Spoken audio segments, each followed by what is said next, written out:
Passarela da Fé, uma crônica de Kleber Fontes. Faltavam 2 semanas para o fim de janeiro de 2026, quando levamos as crianças à Aparecida. Para elas era novidade. Para mim, não. Visitei aquele lugar tantas vezes quando criança, em romarias e excursões, principalmente no mês de outubro, que o lugar acabou se tornando uma lembrança permanente.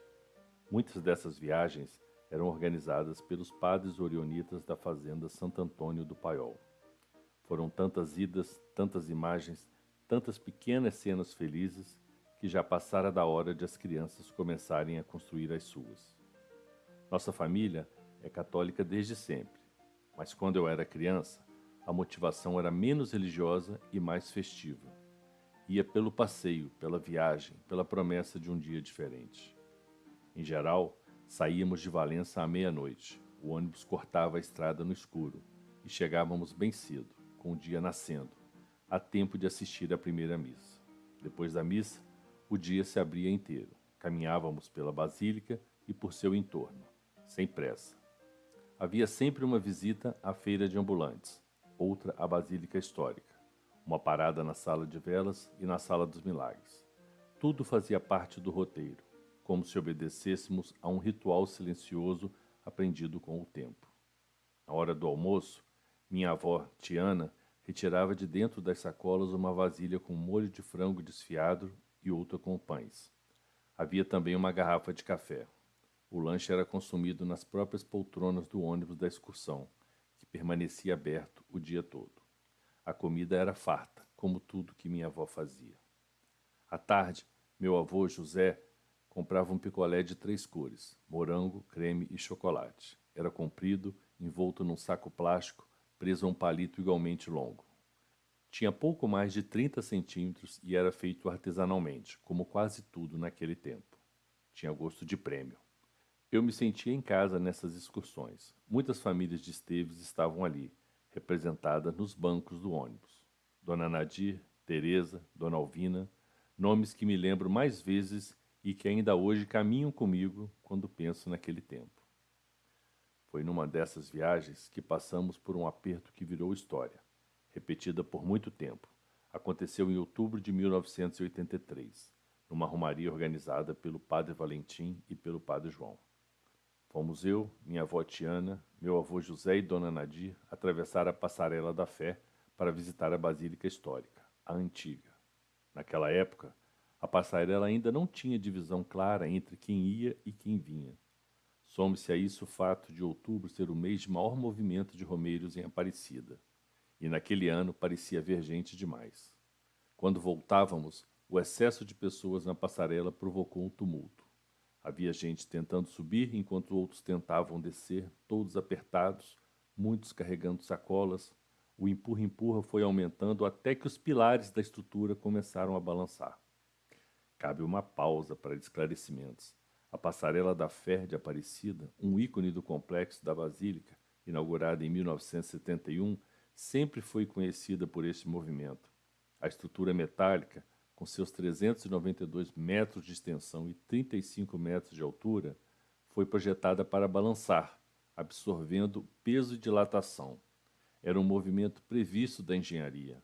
O formato em S, homenagem às curvas do Rio Paraíba do Sul, contribuía para o efeito pendular que assustava quem não o conhecia. Mas naquele momento, ninguém ali sabia disso. Sentimos medo.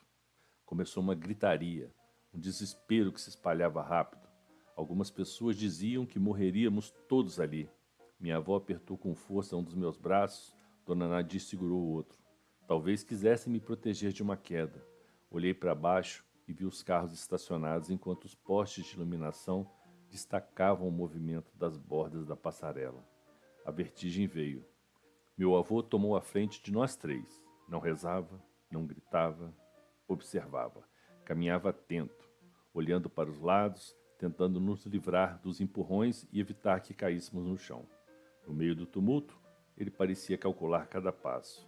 Eu olhava para minha avó, rezando alto, e pensava em silêncio. Será que vamos morrer?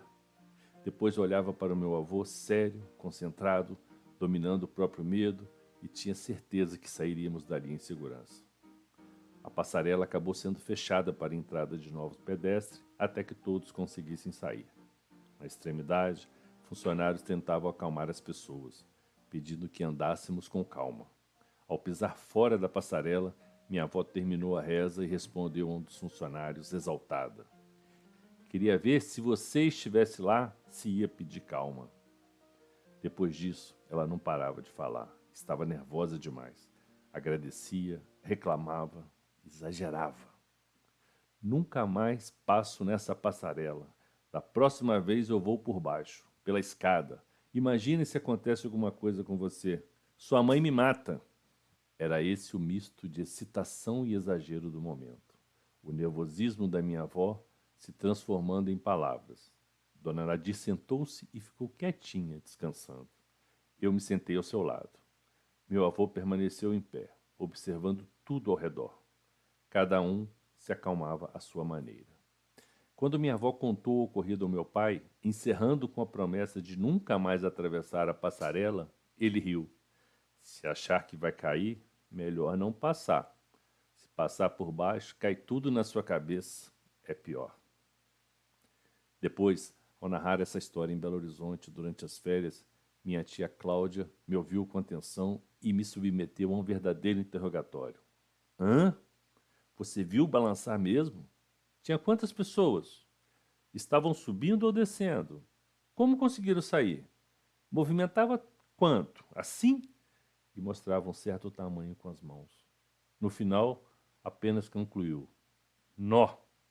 Passei no crivo dela. Se fosse mentira, não passaria. Teria caído em contradição. Aparecida, ainda hoje me devolve meus avós e tantas outras experiências boas. E como memória puxa memória, história puxa história, meu tio e padrinho Alberto me enviou outro caso, 3 dias antes dessa última viagem. Em 1982, quando a imagem peregrina de Nossa Senhora Aparecida visitou Valença, o cortejo passou por Esteves, bem em frente à nossa casa. Todos foram para a porta acompanhar.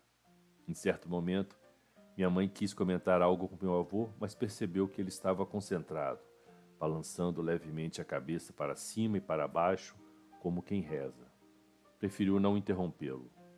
Depois que tudo passou, ela explicou por que não falara antes. E ele respondeu: "Eu não estava rezando, não. Estava era contando quantos carros tinham. Nunca passou tanto carro aqui de uma vez só." Fico agora com 2 dúvidas. Que lembranças as crianças vão ter de Aparecida? Aperto? Não tiveram nenhum. E o que pensava meu avô durante a travessia da passarela naquele dia? Tentava contar as pessoas como contava carros? Pensar na queda não parecia ser seu modo de estar no mundo. Talvez fosse só isso. Gente demais para observar e obrigação silenciosa de cuidar.